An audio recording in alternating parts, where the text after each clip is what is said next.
All right, everybody. Welcome back to my channel. Hello, hello, hello. I have not uploaded a video in too recently, actually. I've been super focused on other things, but I'm happy to be back on here for my YouTube gang. Thanks for coming out today. I'm excited to bring on today my good old friend Johannes Niederhauser, who is waiting in the wings. And we're going to have hopefully a very interesting and I think quite timely discussion around technology and particularly escape from the technological enslavement, to use a word that I don't think is at all exaggerating, that I think a lot of people are increasingly suffering from. Right now with the election, I don't know what your Twitter timeline looks like, but as far as I can tell, people's minds are being rotted to increasing degrees, to a degree that I worry about for myself, even as someone who sees himself as relatively detached and relatively mentally balanced. Even I find myself getting sucked into a degree that frightens me, both epistemologically, the things I find myself able to believe nowadays, and then I sometimes have to pull back and pinch myself and really reflect on how captured I am sometimes by these screens that we get glued to. And yeah, Johannes and I have taught a course already on Deleuze and Heidegger about a year ago. We did a live cohort and it was awesome. And then, we went separate ways to do different things. He's been doing his project earnestly and quite successfully since then. And so have I. I've been, one of the reasons I haven't been uploading videos on YouTube that much. YouTube just hasn't really been a priority for me over the past few months, because I've really been focusing on this Indie Thinkers project.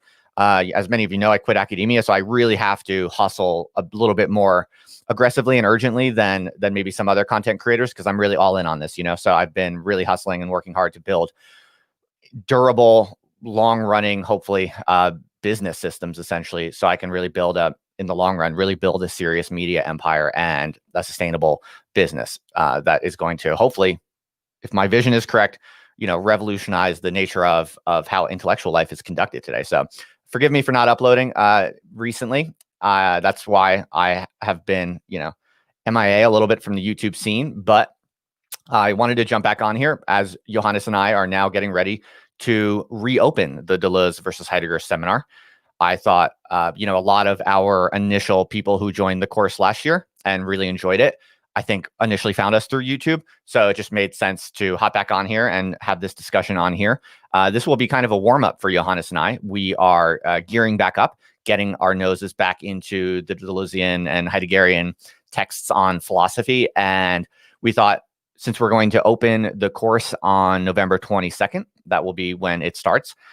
For anyone who wants to join, we figured, why not just jump on YouTube and have some preliminary discussions about the main themes? I'm sure there are some ways in which our perspectives might have changed a little bit, or we might have updated our perspectives on either Deleuze or Heidegger, in large part from the course that we did. So, in the 8-week series that we do for the courses, we learn a lot ourselves from the participants in the course. It's always a kind of collective learning experience, and we might see things now that we didn't see at the beginning of the first course. So I thought it would just be a fun idea. We both thought it'd be a fun idea to hop back on here, unplanned, totally live, unscripted, and basically just check in with each other and see what we're thinking right now about the state of technology, and particularly how technological enslavement seems to be manifesting today, concretely, maybe from a Deleuzean perspective, maybe from a Heideggerian perspective, and then try to share with each other and share with you what is our current thought on how to think about exit or escape from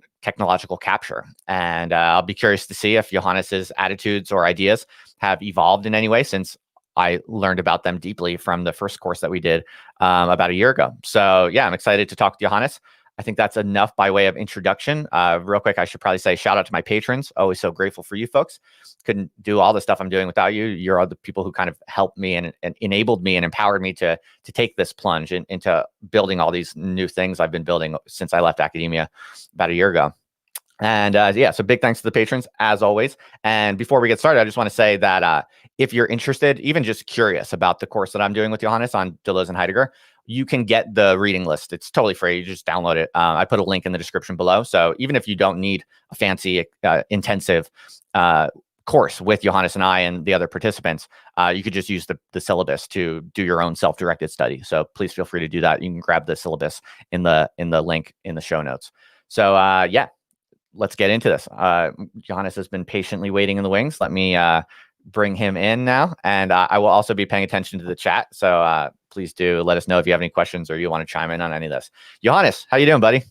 Yeah, good. How are you? Good to see you again, Justin. Good. Yeah, yeah. We're usually just talking on the phone, but yep, totally. Good to see you.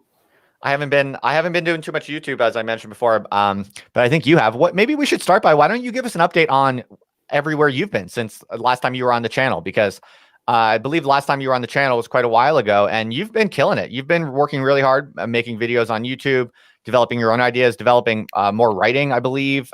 You've been doing some collective writing experiments, I believe, and you've been doing your own courses. You've been doing a bunch of courses since we last talked. Yeah. So give us a quick update on your own personal life and trajectory as a public intellectual.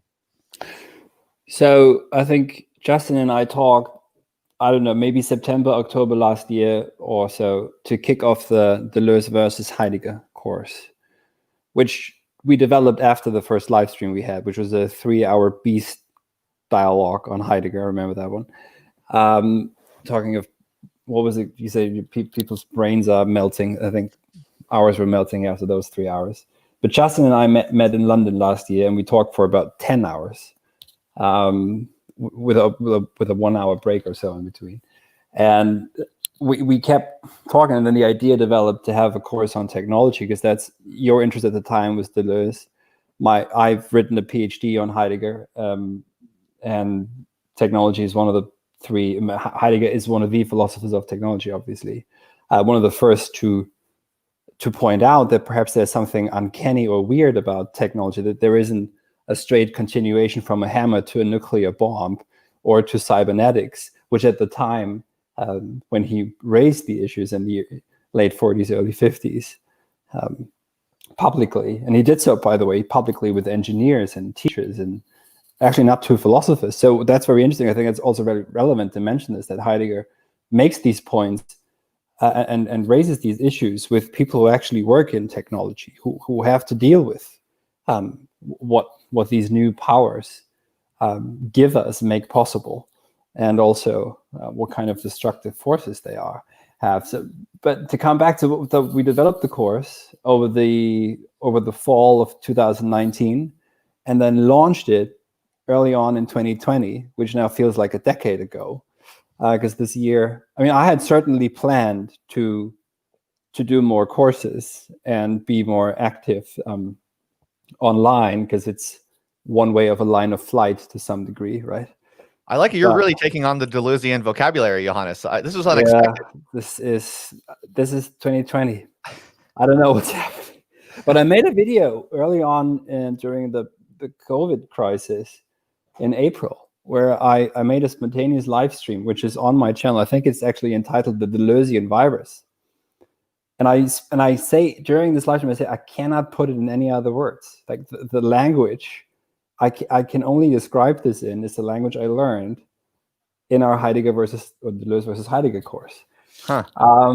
And so what I'm thinking right now is, when we'll get to this, is that we need Deleuze first and then get to Heidegger, because Heidegger develops with the fourfold and more communities of mortals, etc., a certain way of living, a certain ethos that perhaps is not there in Deleuze. But to decode what's going on, I think Deleuze is absolutely crucial. But what happened afterwards? So these back then, this was I think for both of us, it was we tried something. We didn't really know what would happen. I think it went quite well. We had about 25 people or so in the seminars.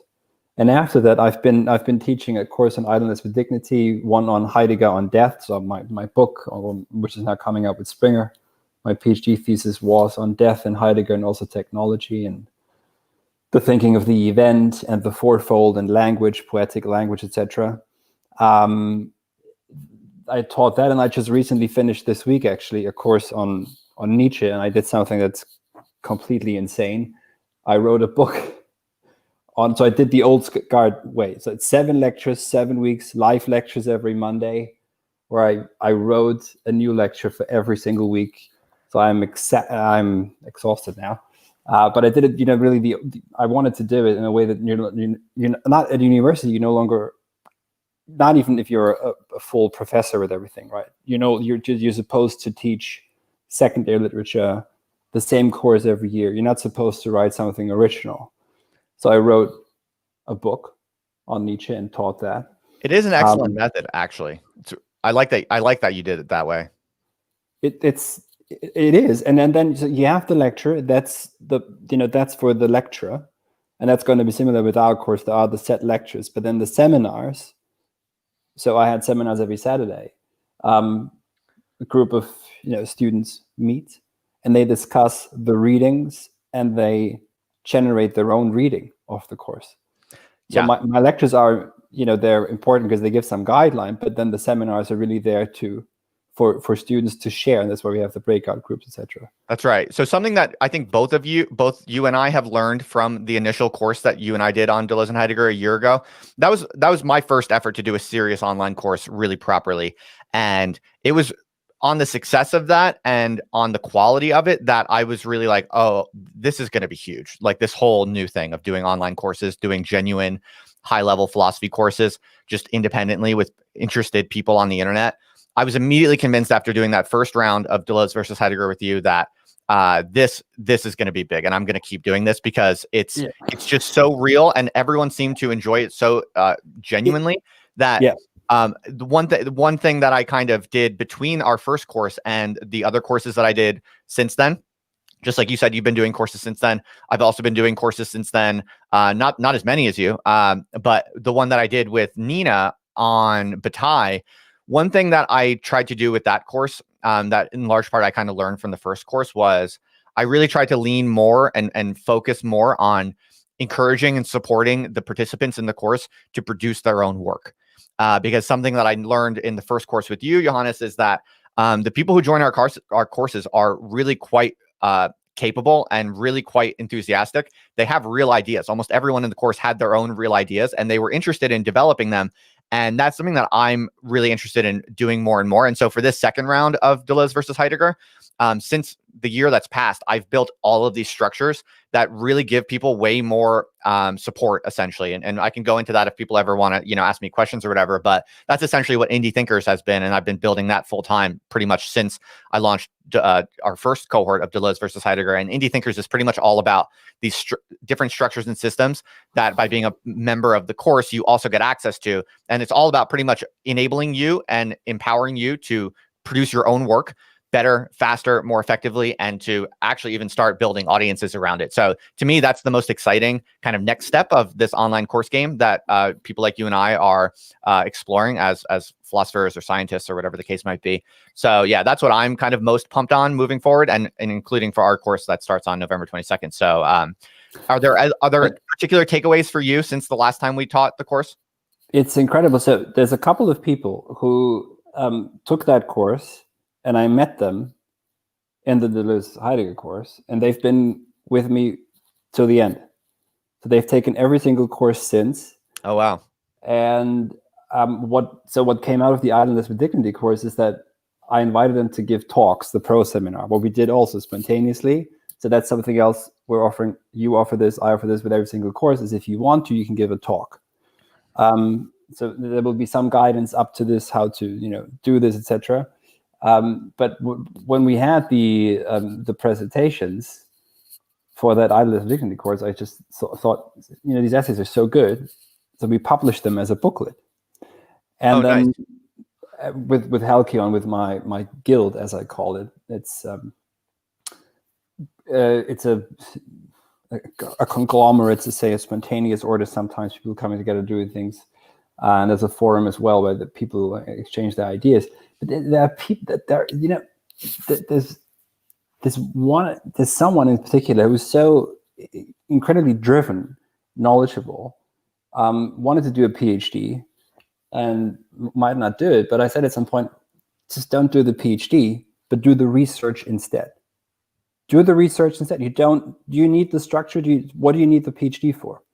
If you have platforms like yours, like mine, where you can meet the people and you can get feedback, you get comments, you stay in touch. That's what people need, and it's less lonely. That's what I've noticed too, right, for them. And it's also less lonely for me, to be honest. If you're able to write and then read it, you have to actually make sure that you get across what you're trying to say. It's a wonderful way of building, and I've never thought it would be possible. This kind of an online community would actually be so reinforcing and helpful and guiding in these projects. And actually, you actually sit down. I want to write a book on Nietzsche. Well, yeah, are you going to do it? Well, you do it if you actually have the listeners for it, and the commitment. Like if you have to show up and present something, then you're going to be writing it because you have to. You have to show up. And something that came out of the Deleuze course is that a lot of people became very active, right? And stayed very active. So just one of the most obvious things is, of course, a reading group. So that's something that's come out of it. Is that people started a reading group, and someone else got involved with the Stoa, etc. And what we do in Halcyon is people to start reading groups. We've got a reading group on Being in Time, one on Nishitani, the Japanese philosopher who read Heidegger, one on Iqbal, who's a Muslim philosopher who read a lot of Nietzsche. And they meet, I think, once a week to discuss. And one of the things also is what comes out of these courses. Someone messaged me after the Heidegger course who had taken both courses, Heidegger and the Idleness course. He said he found his lifetime writing project with this. So this is something that I think really comes out of it is as you said before, start writing. If this is what your drive is, or if for others it might be YouTube videos, for others it might just be a Twitter account or something. But it doesn't have to be within the confines of structures, right? You don't need to do an MA in the UK, which is £10,000, to do what? Literally to get a piece of paper. Sorry. I mean, in some sense, this brings us right to the problem of technological enslavement. And people might not necessarily think of the way that institutions capture us as a technological problem per se, but on some level it is. Like, I mean, maybe you want to take this one up, because Heidegger, something that we learned from Heidegger is that if you think about technology and the problem that technology poses in terms of, if your mental picture of that problem is, you're thinking of, hammers and computers and these kind of technological devices as the representatives of the technological problem, or how technology threatens to enslave us, you're not understanding it. That's really not the issue. That's a kind of, there's a lot to be said there, but that's a kind of red herring. That technology is actually, it has to do with how the world is inframed, if you will. Do you want to maybe expand a little bit on how the threat of technological enslavement is much more general, but also much more severe? The threat is, what's at stake is much higher than people realize. Do you want to maybe talk about that a little bit from a Heideggerian perspective? So I don't want to get into, to quote Heidegger, hier wird nicht geheidegert, we don't Heideggerianize here. He once said to one of his students who sounded too much like him. So I don't want to get too much in the lingo, but this is a very important point that Justin, that you just raised, which is that we think of, we enslavement, we imagine something like literal enslavement, it's visible, right? We've got chains, etc. And I think to some degree, with the interesting language, right, that what the virus currently is doing is kind of almost only just revealing what's already been there, and this is it's deterritorializing, etc. So, however, and interesting also that Deleuze speaks of viruses, right? But in terms of Heidegger, what Heidegger is, so in the most famous essay, which is the question concerning technology, die Frage nach der Technik, he when he speaks of Gestell, which in English often is either enframing or positionality, let's stay with enframing for now. There's a way in which what he's trying to describe is actually nothing technological per se. So he's not trying to say that, there's this technological tool and that's fine because it's a hammer and it's ancient and that's fine. And the atomic bomb is evil because it's new and I like staying at my hut, as so often the prejudice against Heidegger goes.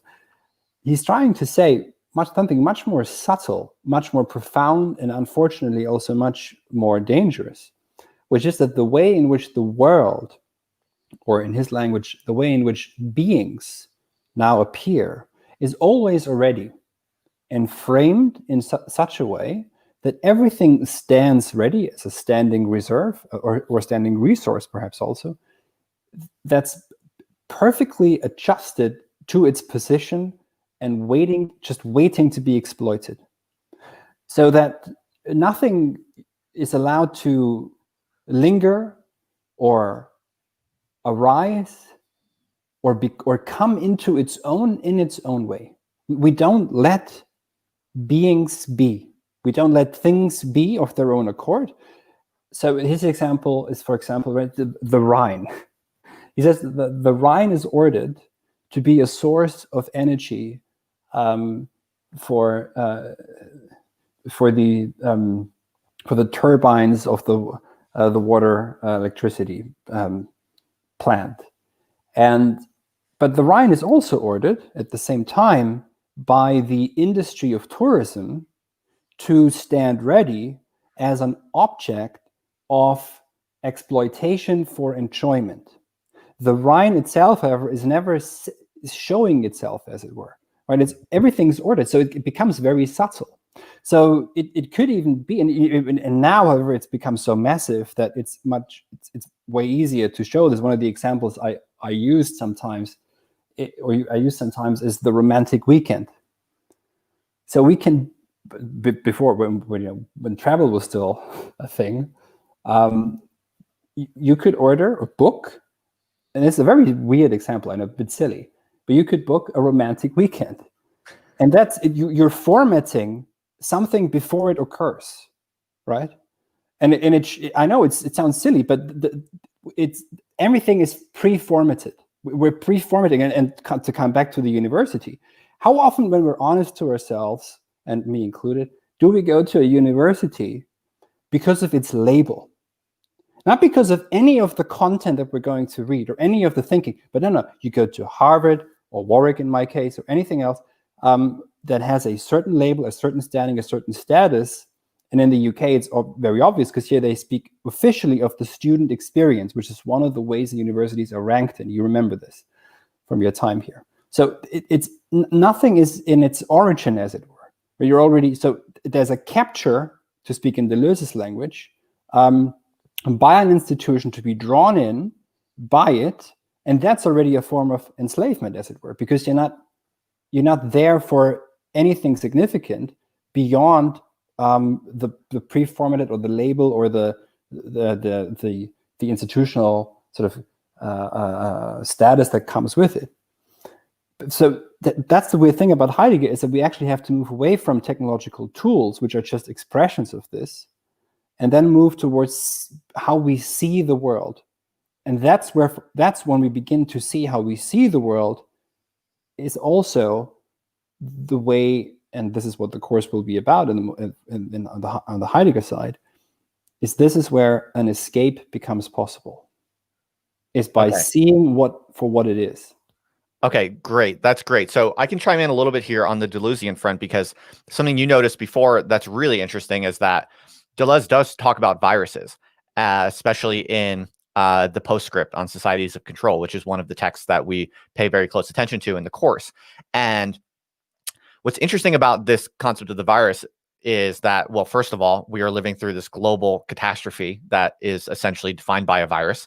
That's fascinating. And but because what Deleuze actually is interested in viruses as a kind of model for how machines, kind of machinic dynamics of escape or liberation can unfold.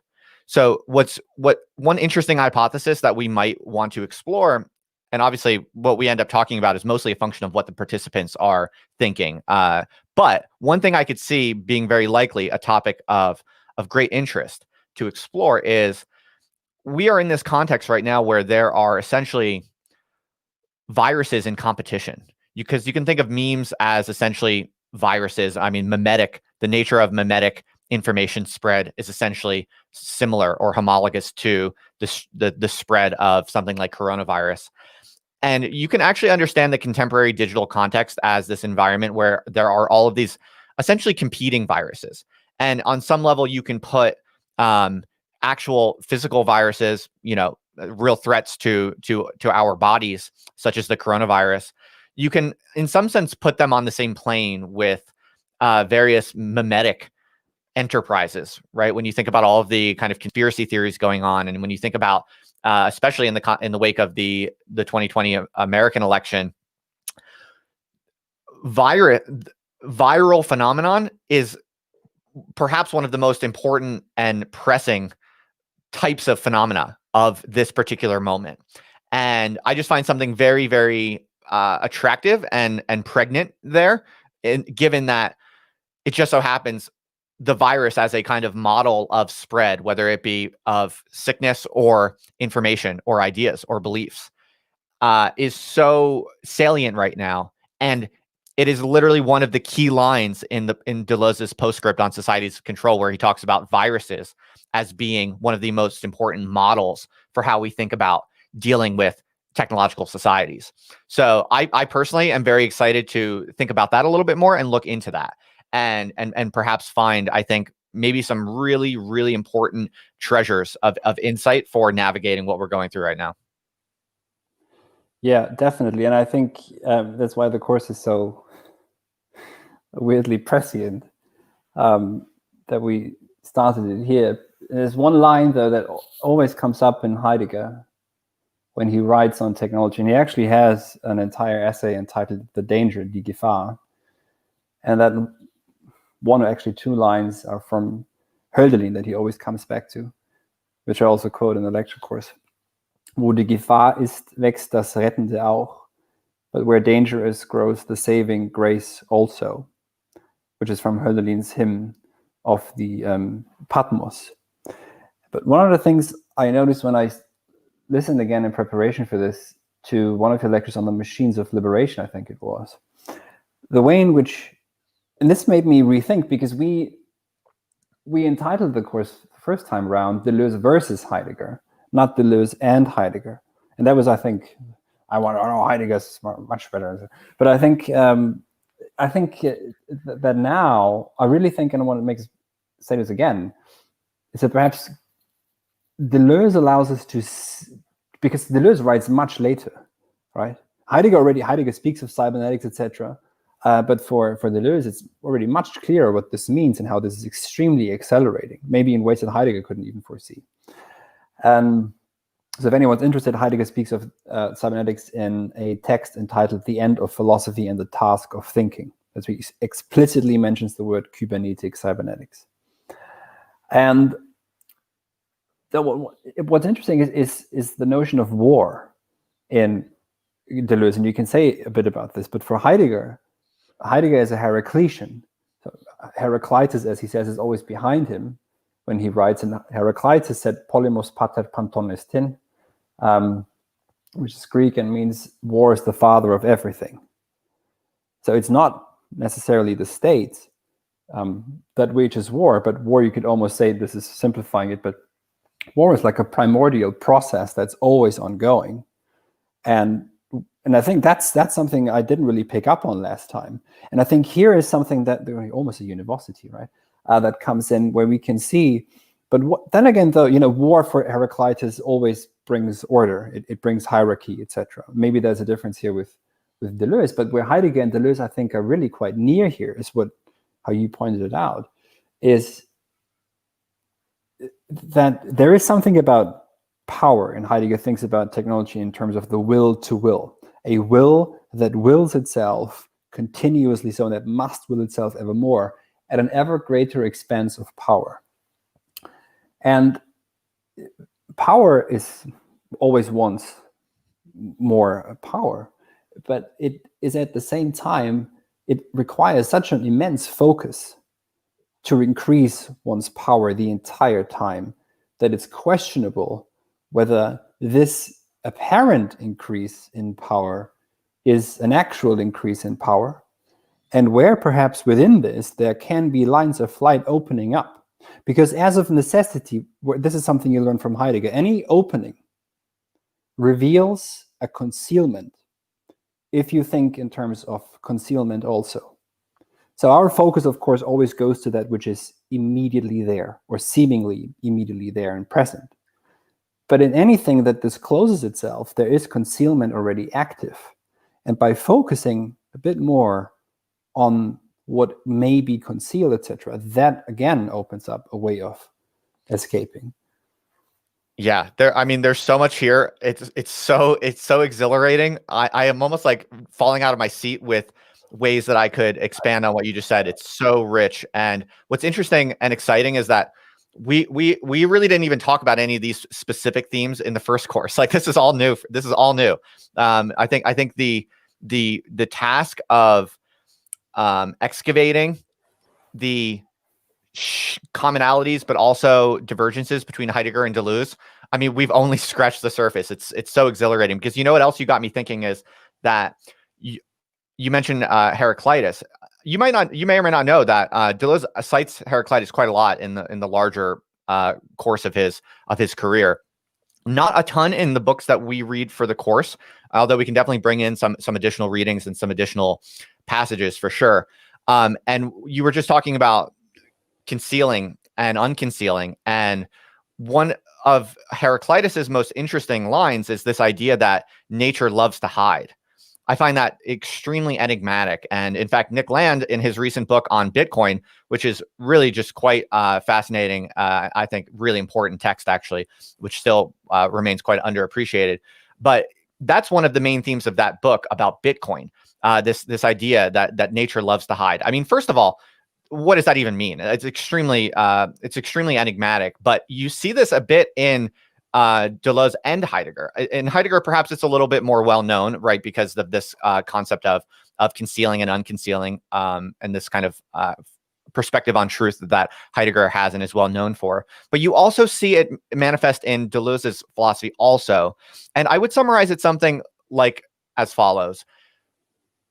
The standing reserve that you talk about, this kind of technological enframing that Heidegger discusses, where without even knowing it, we are being standardized and made into a kind of object for exploitation to a degree that really threatens to possibly close off from us the essence of true free human life. That we really run the risk, according to Heidegger, we really run the risk of losing access to something fundamental and primordial about what we even are as human beings.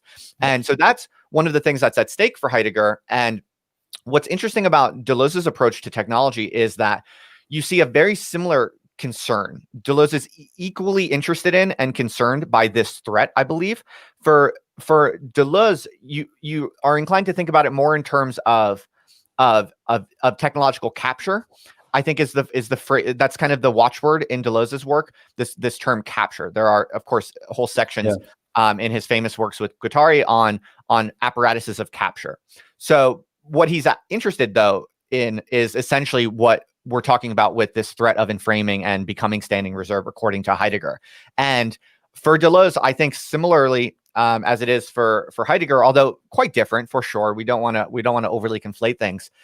The essence of Deleuze's wager about how to escape this kind of what Heidegger would call enframing, or this threat of becoming pure standing reserve. For Deleuze, there is also this strategy of hiding, but not hiding. It's very peculiar. It needs to be developed and worked out. It's quite fascinating. It's about as enigmatic as the Heraclitean slogan that nature loves to hide. So I mean, I could lecture on this but I don't want to make this. I don't want to make this boring for you. So why don't you pick up on that, and then I can go also again. So Heraclitus says in ancient Greek, he says physis cryptis dai philei. A very specific translation would be physis, which we sometimes translate as nature, likes to hide herself, but not herself as an object, but in something else. It's a medial grammatical form. So it's not just nature likes to hide herself, but nature likes to hide herself in something else. It never actually shows up. You don't see it fully. It's in something else, as it were. And one of the ways in which, so that's, these are, because I think when we speak of escape, we could perhaps conflate this and think that we're looking for some golden gate through which to walk towards a utopian. I think neither Heidegger nor Deleuze is about this, but philosophy is at its core, since Plato, always the question how to escape the cave. And what's strange about the cave is when you read the cave allegory or analogy, depending how you think of it, no one stays outside the cave. It's actually in the minute that you return into the cave that you begin to see what the shadows are. The shadows are as shadows, thanks to the light of the sun. You didn't see that before. So the return into the cave is part of gaining freedom. And I think we have a bit of a reductive understanding of freedom as almost like just a certain givenness, and then we can make free choices, etc. But freedom is, with Hegel, is the principle of history, and it has to be fought out in history. And that is exactly this movement of having to leave the cave and returning into it, and also having to deal with concealment and shadows and non-availability. But these provide, as it were, ways of seeing something that remains covered over, and perhaps sometimes even wants to remain covered over. And in going through this, and also it always has to do with speaking in a different language. One of the things that, and I think you point this out as well, is for Deleuze it's very important to be illegible, but not on purpose, as it were. So I'm just going to write nonsense, but illegible in the sense that you are so in your own projects and way of thinking that it cannot be easily captured. It cannot be turned into just a neat bullet point on Wikipedia. As people who are familiar with Heidegger will know, his language is quite unusual too. And the reason why he turns to poetry and poetic thinking, and then also poetic existence, is precisely because in poetry he still sees the possibility to open up a certain way of thinking that reveals other ways of which are. So we're not looking for this one big curtain to pull back, but for ways in which you can articulate yourself, so that you begin to see other areas, regions that were hitherto hidden, and then another way of existing becomes slowly possible. And there's a nice, I'm going to stop here, there's a nice, very interesting old English idiom, a proverb, which is, after word comes weird. Interesting. That was brilliant. I want to pick up on one of the things you said, which is this idea of illegibility in Deleuze, or imperceptibility in Deleuze, because the way that I would explain to people the basic gist of the Deleuzean philosophy of escape, or the Deleuzean philosophy of exit from technological enslavement, is something like as follows. Because apparatuses of capture are constantly trying to standardize us and integrate us into the coordinates of that machine, what one might even call the mega machine, which is a word from Lewis Mumford, who Deleuze is quite fond of and cites quite a lot. The mega machine is constantly trying to turn us into what Heidegger would call standing reserve, and that's through a process of making us legible.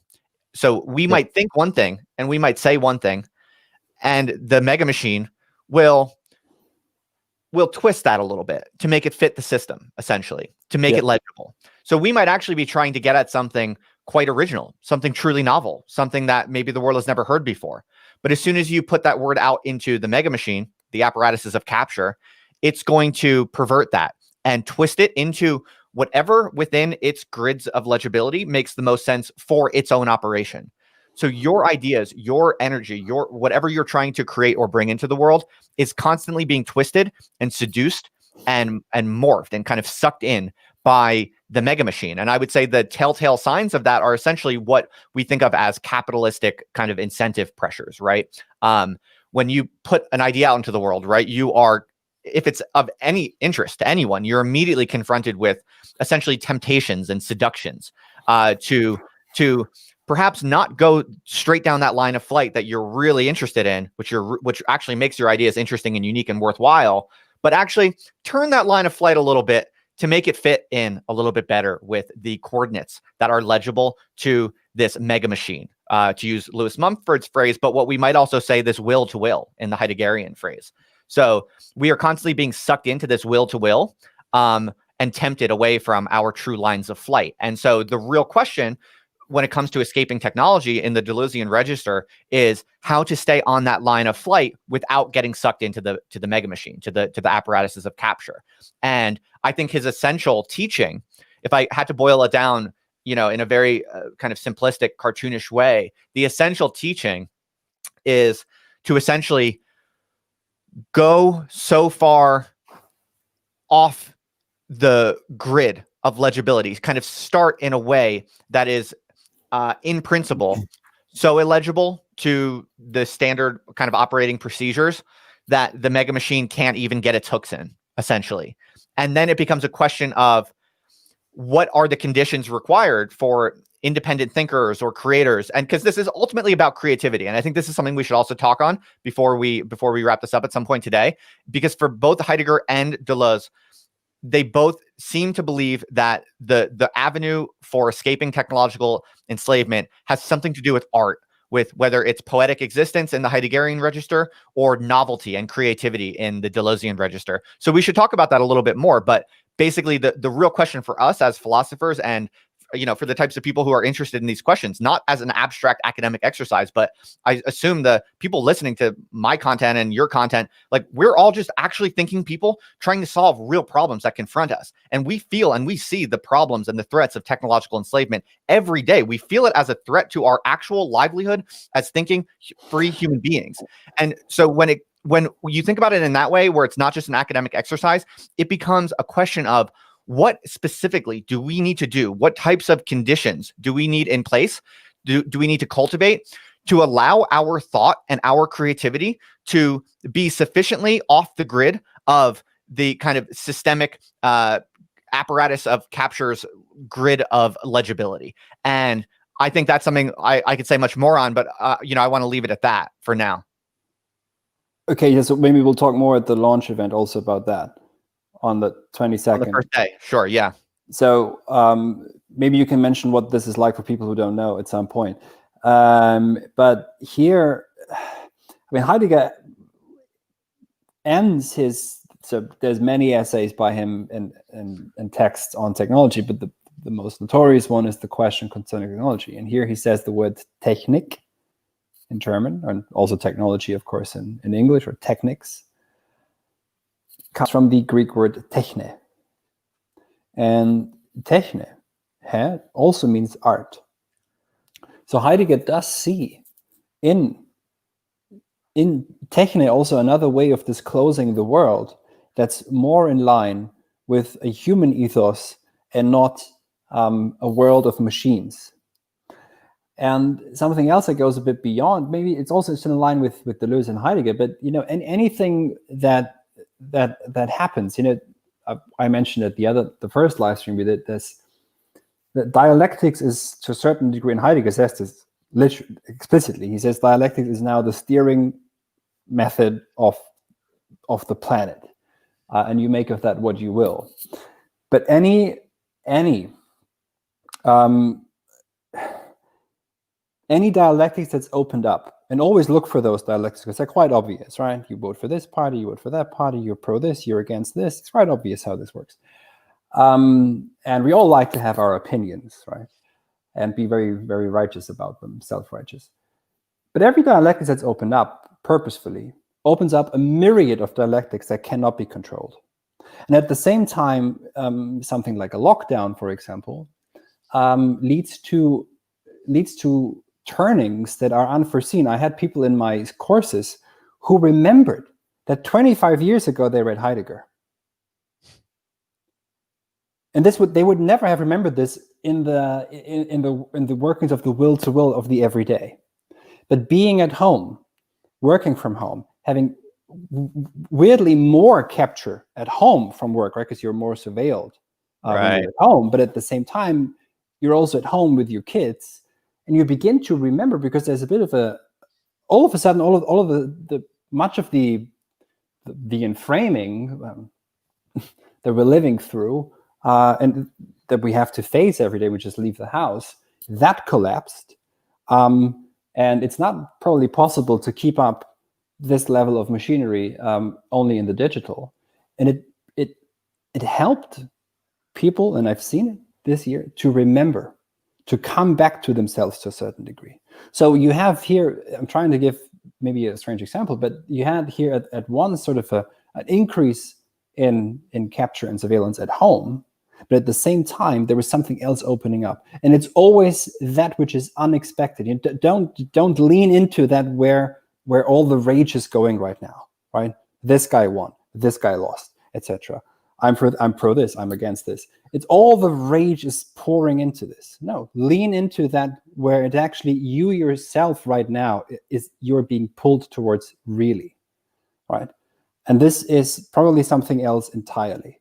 And it might be writing something as simple as a 1-line, 2-line poem, but it's more now than ever before about becoming creative. Nietzsche says this also, right? It's the artist that's closest to, in the free spirit, that's closest to the Übermensch, to this other new arrival of a new human being or a new time. And I think the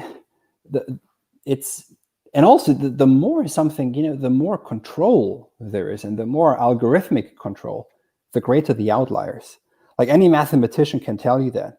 How the more you set up for control, actually the weirder the results are that are skewed. That's right. The more volatile the system as a whole becomes, the more you try to impose control. That's right. Yeah. So there's also something really interesting in what you're saying, in that you're basically also talking about how what we're living through right now in this kind of pandemic lockdown context, and all of the ways it's messing with our minds in counterintuitive ways. Like, as you said, all of a sudden, many of us no longer have to go into the office, and we get to work from home, which is something that most people would have told you is highly desirable. And yet a lot of people find now they're working from home, their life is all the more captured by work. And so there are all these kind of weird counterintuitive findings from the new form of lockdown life and work from home life. But it seems to be a embodiment of this idea that in the supreme danger is the saving power also, because it's like, as our systems and our societies become increasingly controlled by kind of top-down technological rationalities, like, okay, there's a global pandemic, we need to act at a central level to make sure people don't go to work, that people don't, go out in public without wearing a mask, right? Everyone has to wear a mask. These sort of requisite centralized control structures that are arising to deal with increasing global threats that have this kind of viral nature is at the same time making us realize the stakes of what's really involved here. It's making us, so it's like, as control gets worse, we become more aware and we become more conscious of how these overarching systems actually impose control on us. And that, is to say in a Deleuzian way, what you said previously in the Heideggerian way of in the supreme danger is the saving power also. So that, I mean, this is actually one of the reasons I should share this with people. Like, this is kind of one of the reasons we decided to do this course sooner than later. We were originally going to do this course in January. That was the original plan. But we talked about it, and I think we both were just kind of like, maybe this should really happen now. I think it's actually very needed. Yeah. I mean, I think you can actually create online courses in a way that is designed to produce free spirits, like on some kind of maximally ambitious level. That is what I think I'm most interested in, is just creating structures and systems where people can kind of repurpose technology, because of course it's done on the internet, right? It's done through these computers and these screens. There's no getting around that, at least for the moment. But I do believe just fundamentally there is a way of hacking these systems to actually use these technological devices to systematically produce free spirit. So this is very important. First of all, what Nietzsche says about the free spirit is that the highest art that the free spirit has to learn, he says it in Beyond Good and Evil, is to learn how to preserve oneself. To say yes, to be able to say yes always only in connection with being able to say no, to turn away, to turn away. That's the first very simple task. Just turn away. There's something else. Also, when it comes to, control, and or actually with this entire pandemic and lockdown, etc. Nietzsche speaks at the end of his wake life. This is in 1887 or so, in a notebook that's only published in German. He speaks of an unheimliches Räderwerk, an enormous or uncanny or really outlandish, terrifying wheelwork with ever more finely adapted wheels. And he also speaks of the total economic management of the earth that's inevitably in store for us today. This is a direct quote from Nietzsche. So Nietzsche sees this coming, and others at the time too. And someone like Heidegger sees the total enframing of the world and a complete incapacity to have any original experience, almost, right? Nearly, it's always just ever almost. But first you have to point to it. But now I think it's becoming visible. It's becoming obvious. So here's what's strange, right? You could almost put this in biblical terms. When the serpent moves, it has to show itself. So once control becomes really visible, it must show itself. And once it shows itself, though, it's already moving. So the reason why Heidegger can see the Gestell, this total artificial setting up of the world, which then someone like Baudrillard will call the simulacrum, etc., right? Heidegger can see this because it's already fracturing. I believe that this is why he then goes into the fourfold and says there is another possibility of world of mortals and earth, sky and divinities, which is also possible, which is possible at the same time, though. So it's not a promised utopia at the end of a road. It's something that can occur now, and but it has to do with how we respond to it and how we comport ourselves in what currently is. And one of the things, so you mentioned, so we're using, obviously we're live right now and we're going to upload this, and then seminars will be over Zoom, etc. But no one ever said, turn off your everything. And you mentioned Ted Kaczynski, or you mentioned him in the lecture course last time. What does he do? I mean, he goes into a hut and all he thinks about is the system, right, that he wants to fight. And actually he's in opposition to it so much that he becomes very violent. That's not appropriate. But instead, look, a very personal example. And for you, I'm not going to speak for you, but it's probably similar because you were in academia. To do this, so we're always, people don't know this, but when you apply for an academic position, even in philosophy, you're the victim of numbers. You're made a victim of impact factors, right? So you have to publish papers which are completely legible, which everybody already agrees with. So literally, when you want to get published in a so-called really high standard journal, here's how to do it. So anyone who wants to do this, here's the trick. Write the following. Let's say it's on Immanuel Kant. Kant says this on the one hand, on the other hand, but also. So you spend 25 pages saying nothing. You never quote Kant himself because that's too difficult. So you only go to the secondary literature. You please everyone who sits on the board of the editorials. Then you might get published. That ramps up, that puts up your impact factor. And then you get, at some point, when your back is already broken and you're done with, you get a job. So you've completely killed yourself for absolutely nothing. And you've made yourself a victim of all these parameters that you're not even in charge of. Or you do something what Justin does, or what I do, and you're still, of course, operating with the same technologies, but you're taking more charge. You take action because you build your own structures, and you're not completely victimized by any kind of impact factors or numbers, etc. Because it's just literally about building something for your own, and that mushrooms, right, necessarily. Yeah, absolutely. Well, mushrooms, that's an interesting phrase you just used, because there's a kind of viral model there. You know, mushrooming is a kind of exponential takeoff that has something to do with viral. So we can maybe return to that. But I loved everything you just said, and I completely agree. One thing I would only add is that I do believe we can identify in authors such as Deleuze pretty concrete tips and tricks. I mean, I hate to reduce a kind of profound, nuanced philosopher to, quote unquote, tips and tricks. But as thinking, maneuvering individuals, we do actually need to create practices and frameworks and rules of thumb for how we actually learn from this knowledge in a way that matters to us. And I do think that you're absolutely right. At the end of the day, the core requirement is to turn away and then create and to just go all in on that.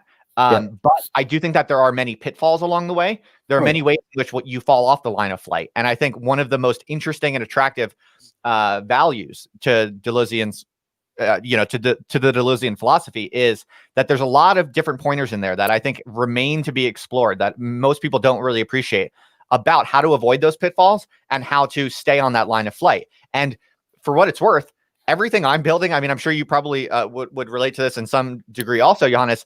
At the end of the day, everything I'm trying to build in terms of structures and systems on the internet is trying to follow through in actually creating the systems that can reliably produce free spirits on their own lines of flight, and to use the tactics that we know kind of work and to systematically try to avoid the pitfalls that we know are always threatening.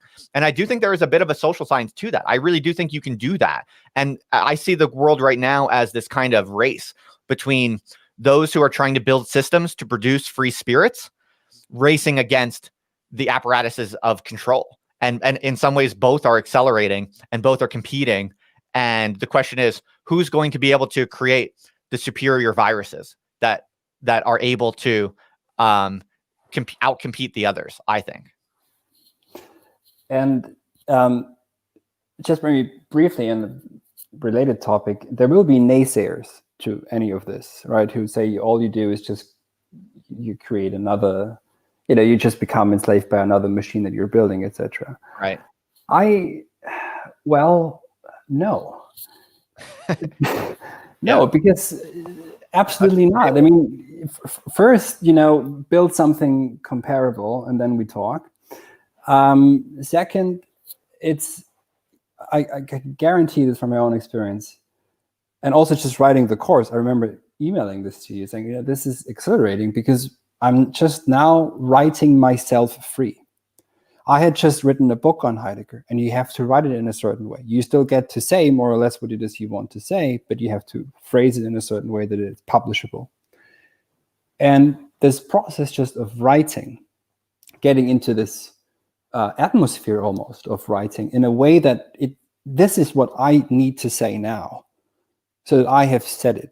That's liberating in a way that if you don't forget this, obviously we all have to pay our bills, etc., and all those other things, but you're not captured as easily by that, because that will be more important than adapting to the enframings of the operations of Gestell, of technological enslavement. So there are ways of doing this. And I would never think that it's you're always just creating something else. It's just going to be just as much as a slave master. I don't think so.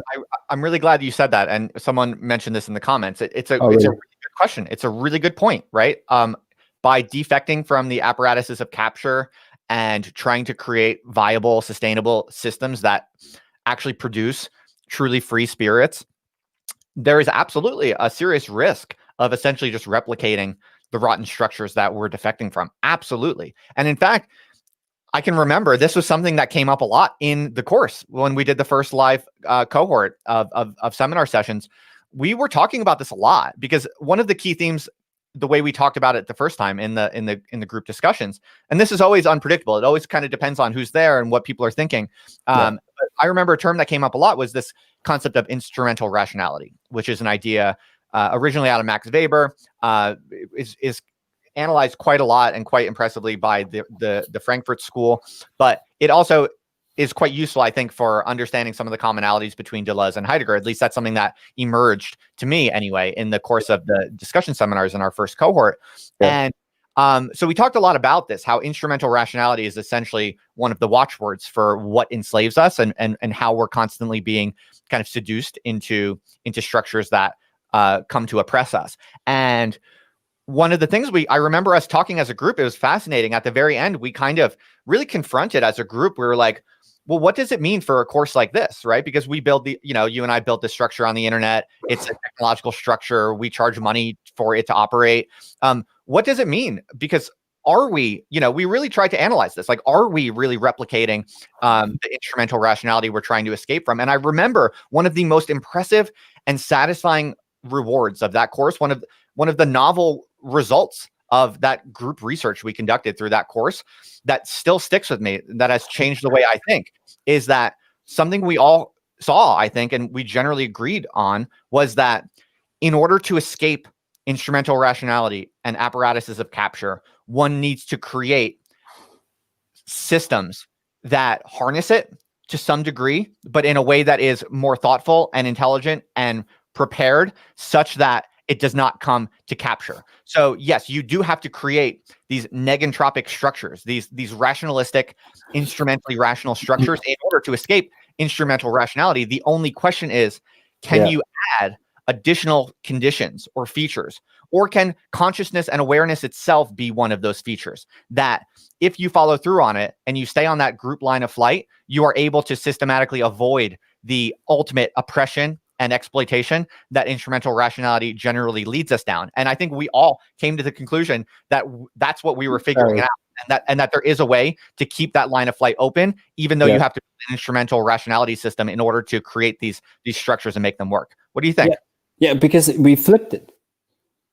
We flipped it. So we, obviously, again, everything has a cost.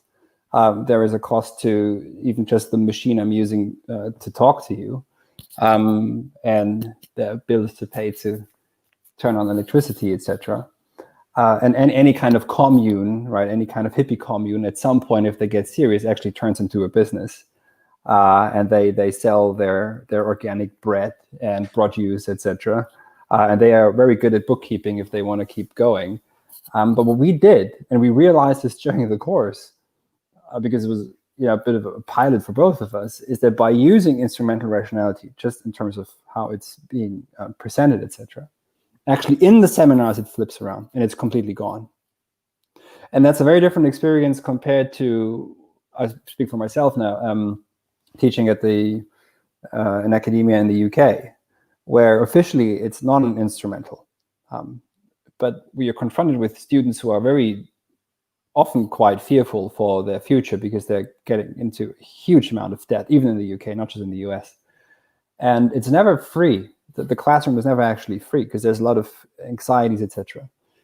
But this kind of an open discourse and learning together as a group, I would think, was generated because we went through this process and then flipped it.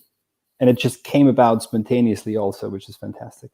So I think, I remember one of the insights that came up in that discussion as a group was that one of the things that I think made that is required to build this kind of instrumentally rational system sufficiently that it works and it operates and it actually does deliver what it intends to deliver. To build any system that functions properly and stands up like a bridge stands up and delivers what it's supposed to deliver requires a certain amount of instrumental rationality. But if I recall correctly, one of the most interesting insights I got from that discussion was, I think one of the key conditions that makes a creative project able to escape at the end of the day the problems or the threats of instrumental rationality, that allows you to exit instrumental rationality perhaps at the end, as you were. Perhaps it's a system that you kind of go through in a somewhat instrumentally rational way, but the point or the goal is to, when it outputs you of the system, when you leave the system, your net amount of instrumental rationality oppression is decreased, right? Something like that is my mental model of it.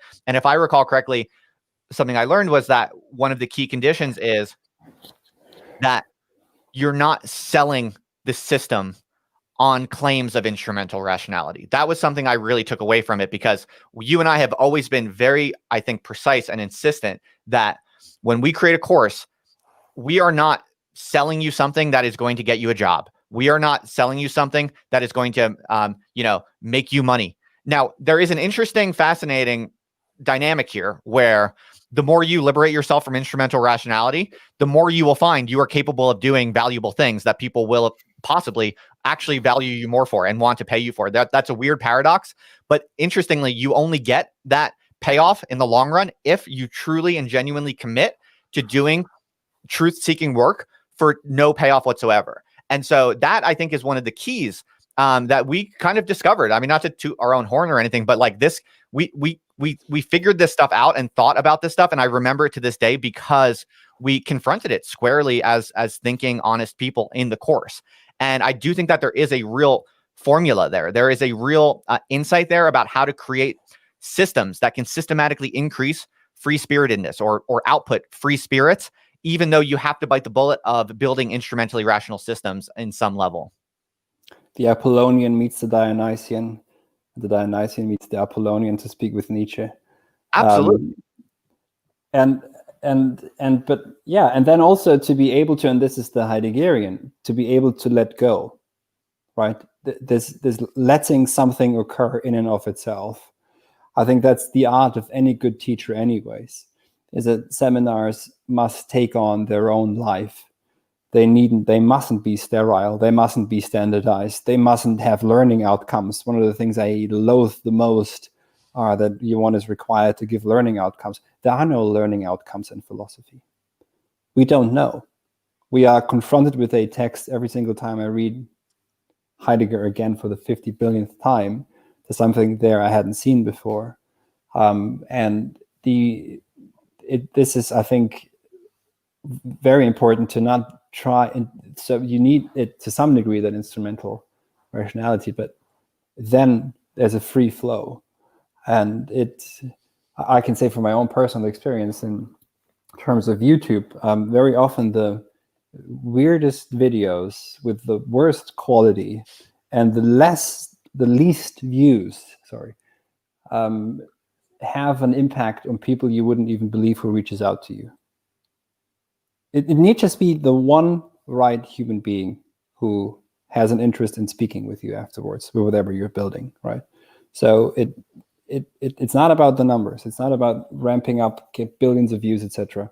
It's about something else. It's about creating, and that's what's exhilarating about this. I don't want to sound like a cliche, but I'm a musician too, right? That there's nothing stopping me from making my own music every single day, or to have these weird conversations with strange people all over the world that I would never have met without putting myself out there, from whom I'm learning and I'm grateful to be acquainted with.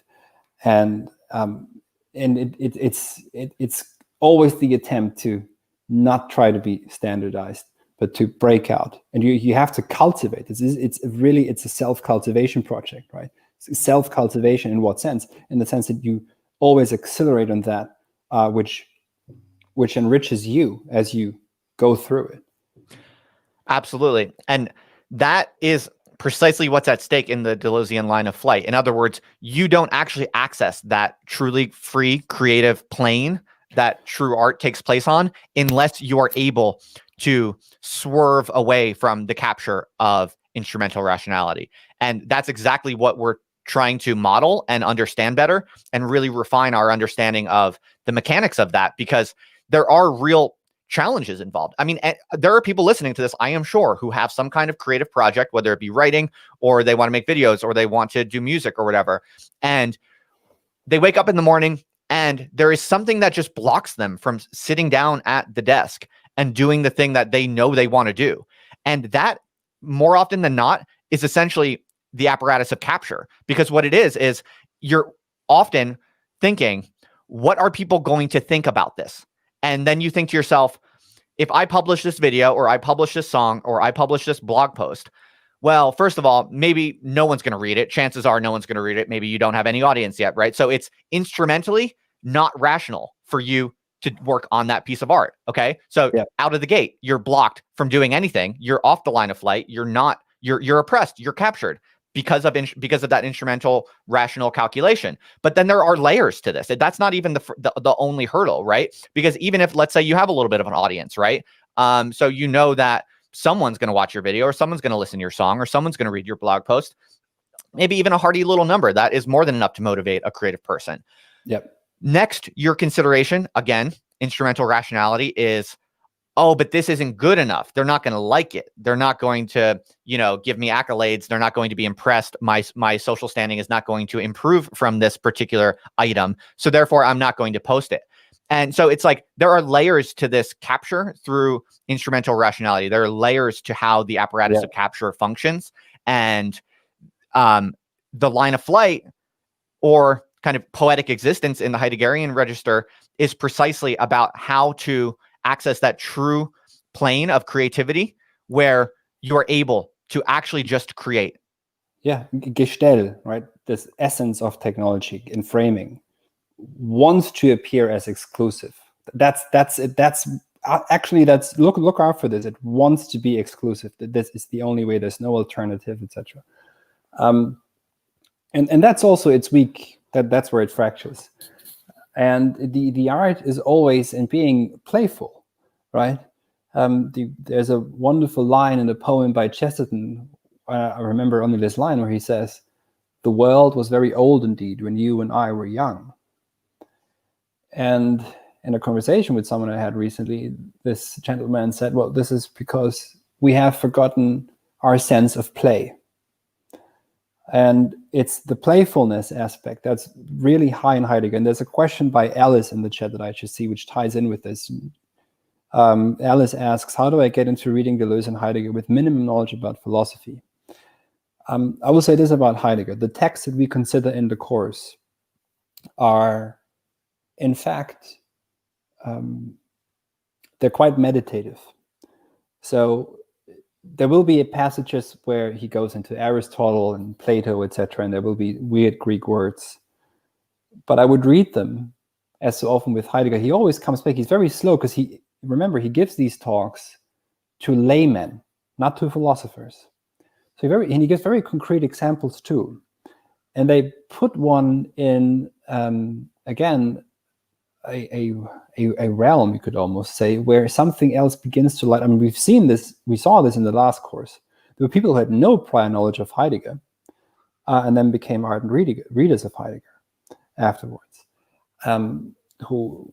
So the texts we consider are not the very technical Heideggerian texts, but some that are really open to a playful engagement with a phenomenology of experiencing our epoch and this is what Heidegger is always about. He's trying to show what it means to be. What does it mean to be human? That's his question. And also that's what school really is supposed to be, is essentially, what Plato calls serious play, essentially a kind of cultivated leisure. That's really what a true school from the founding of Western civilization has always supposed to have been. A place where people can come together and play with ideas, but not in a way that's diminutive or childish or frivolous, but to play like real adults. And it's very important you bring in school, because the English word school comes from scolae. That's right. Greek, which we translate as leisure. We could also perhaps say as idleness. And so what these schools, respectively, that we're building are, I think, interestingly, more traditionally modeled on this than universities are today. That's right. Because there is no certificate. There's no degree.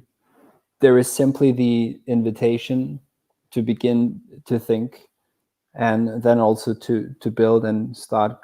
We had so many different people. We had a musician there. Remember, we had Alex, who was a music producer, and we had Kevin, who's an artist, who actually built a bit of an artwork that he showed us at the pro seminar after the lectures. So it's about learning how to see the world for what it is, and by seeing it, that's where escape is generated.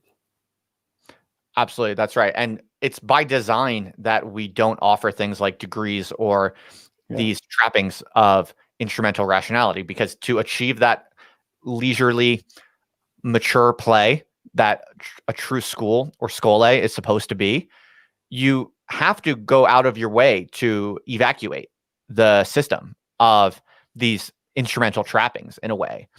So it's very paradoxical. It's very ironic, and kind of hard to process at first. But basically, it's something like, by creating systems where we can bring in other people interested in thinking about these things truly and honestly and deeply, where we try as hard as possible to not give them instrumentally rational results. The irony is that through this process, you can actually achieve the extraordinary value, perhaps is a word to use, which is a little too close to instrumental rationality, but it's something like value that school was always intended to be in the first place and no longer is. So there's a kind of dialectical paradox there, where carving out instrumental rationality and kind of keeping it at bay as systematically as possible, somehow in this paradoxical fashion, gets us all the things that we really want and need, but they're beyond instrumental rationality or something like that. Yeah, and it in terms of Heidegger, it comes back to